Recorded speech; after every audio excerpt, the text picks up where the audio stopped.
Hi friends, कैसे हैं आप लोग। आज हम लोग बहुत ही अधिक महत्वपूर्ण टॉपिक पर बात करने वाले हैं। पता है कौन सा? ने का प्रयोग। हिंदी में ने का प्रयोग बहुत ही अधिक महत्वपूर्ण है, क्योंकि ने के प्रयोग में बहुत से लोगों के साथ बहुत गलतियां हो जाती हैं। इस क्लास के बाद आप लोगों के साथ बिल्कुल गलतियां नहीं होनी चाहिए, ठीक है? क्योंकि बस केवल 5 नियम हैं। यदि हम ने का प्रयोग अच्छी तरह से जान जाएं, तो 5 नियम को अच्छी तरह से जान जाए, तो ने के प्रयोग में कोई भी गलतियां नहीं होंगी।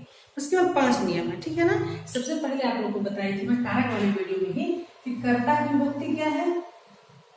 कर्ता ने, ठीक है। लेकिन साथ में एक ये भी बताई थी कि ने का प्रयोग जो है वो हर जगह नहीं होता है। कभी कभी वो कर्ता जो है ना विभक्ति रहित भी होता है। लेकिन कहाँ कहाँ पर ने का प्रयोग करना है, आइए हम लोग आज इसके बारे में जानते हैं। सबसे पहला है ने का प्रयोग जो है केवल भूतकाल में।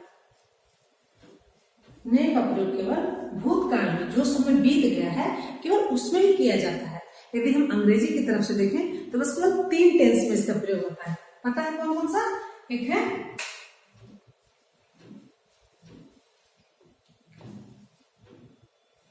एक है सिंपल पास्ट, दूसरा है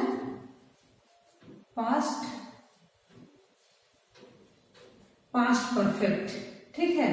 एक है प्रेजेंट परफेक्ट।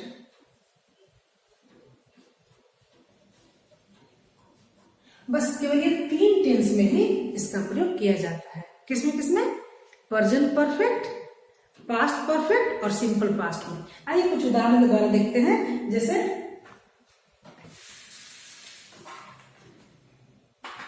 देखिए, मैंने रोटियां खाई। मैंने रोटियां खाई, ठीक है। यहाँ क्या हो गया? पास्ट हो गया। उसने पानी पी लिया, ये भी पास्ट हो गया, ठीक है ना। उस प्रकार से देखेंगे तो ने का प्रयोग केवल भूतकाल में ही किया जाता है। दूसरा नियम जो क्या है कि ने का प्रयोग केवल सकर्मक क्रिया में किया जाता है। ने का प्रयोग केवल सकर्मक क्रिया में। ने का प्रयोग मतलब कर्ता के साथ ने का प्रयोग, ठीक है। कर्ता के साथ ने का प्रयोग, ठीक है। कर्ता के साथ ने का प्रयोग। तो सकर्मक क्रिया और अकर्मक क्रिया क्या है, मैं सकर्मक और अकर्मक वाले वीडियो में बहुत अच्छी तरह से आप लोगों को समझा दी हूँ। यदि एक बार आप उसको देख लेंगे तो आपको आसानी से बात पता चल जाएगी कि सकर्मक क्रिया क्या है। यदि मान लीजिए यहाँ पे है मैंने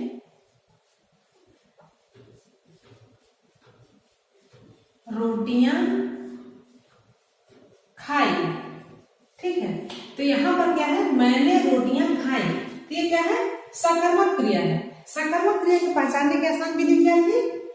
क्या और किसको।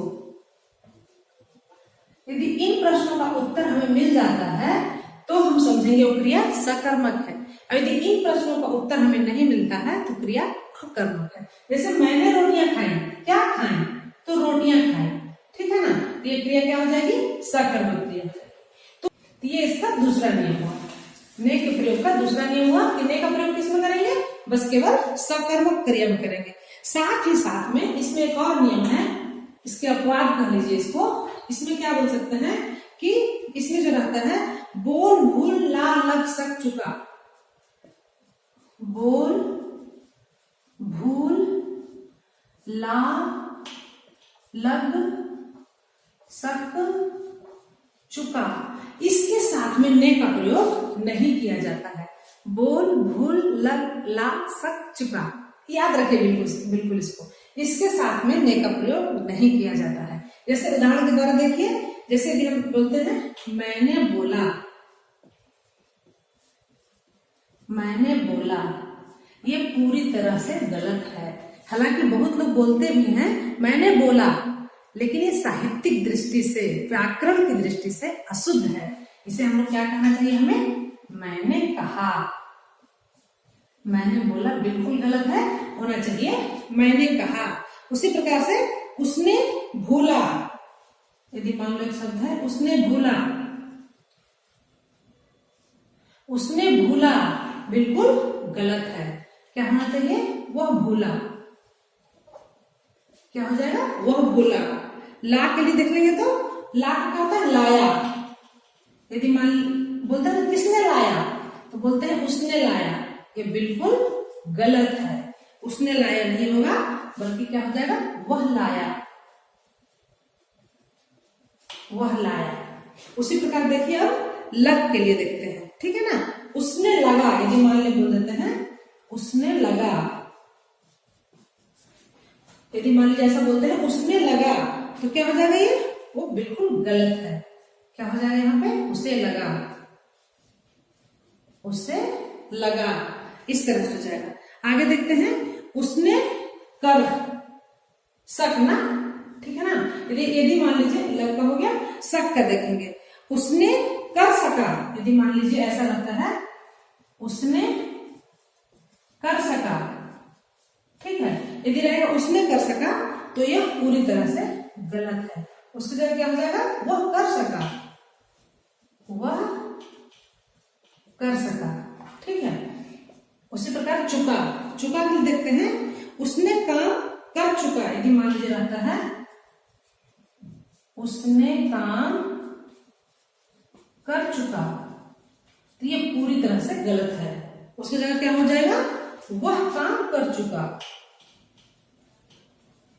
वह काम कर चुका। तो फ्रेंड, इस तरह से सकारात्मक क्रिया में भी ने का प्रयोग इनमें बोल, भूल, लग, सक, चुका इसमें नहीं किया जाता है। बहुत जगह पर मैंने बोला का प्रयोग किया जाता है, लेकिन व्याकरण की दृष्टि से वह अशुद्ध है, ठीक है। ये नियम हुआ तीसरा। अब आइए चौथा देखते हैं। बस केवल 5 नियम ही हम लोग को इसमें जानने हैं। 5वां नियम क्या कहता है इसका?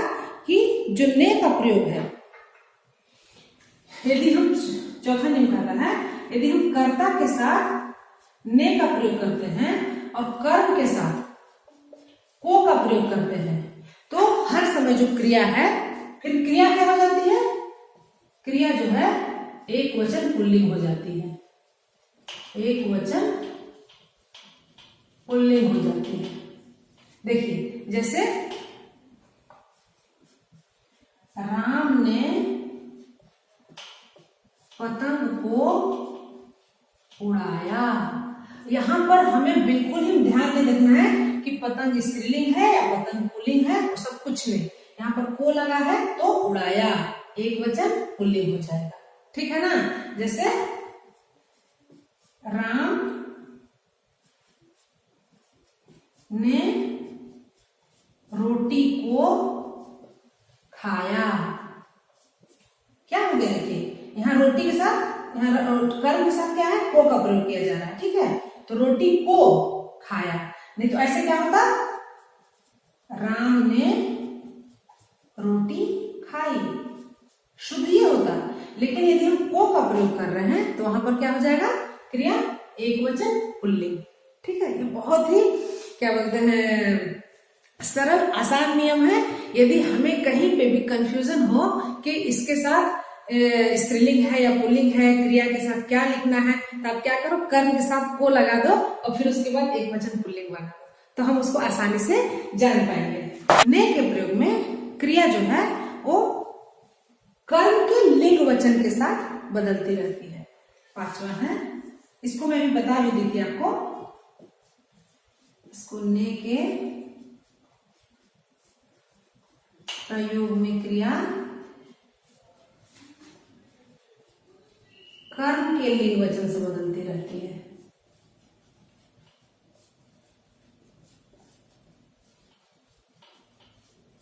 कर्म के लिंग वचन से बदलते हैं। जैसे मैंने बताया था आप लोगों को, राम ने रोटी खाई, ठीक है। यदि मान लो यहाँ पे वचन के आधार पर देखेंगे तो क्या हो जाएगा?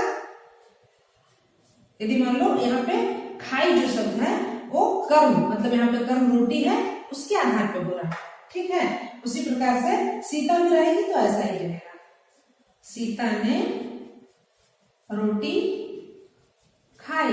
तो यहाँ पे देखिए जो खाई है, जो ये क्रिया है, खाने का जो क्रिया हो रहा है, ये क्रिया जो है वो कर्म के आधार पर, कर्म क्या है, रोटी है, इसके आधार पर हो रहा है, न कि राम और सीता के आधार पर। साथ ही साथ में वचन के आधार पर भी बदलता है। जैसे राम ने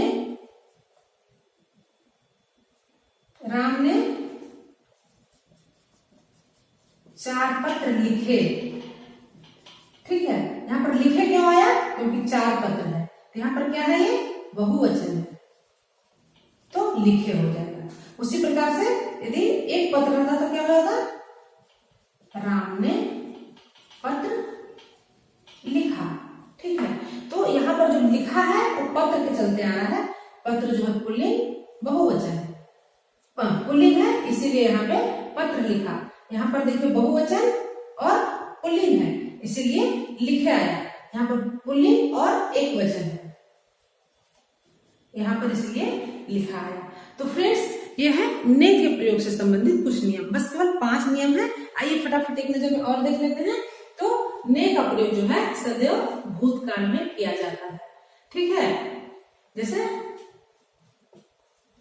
मैंने देखा, किसने देखा, मैंने देखा, ठीक है। सकर्मक क्रिया, बस जो क्रिया में, जिस क्रिया में क्या और किसको इसका आंसर मिल जाए उसे हम सकर्मक क्रिया कहते हैं, ठीक है। तो सकर्मक क्रिया में ही केवल हम ने का प्रयोग करते हैं।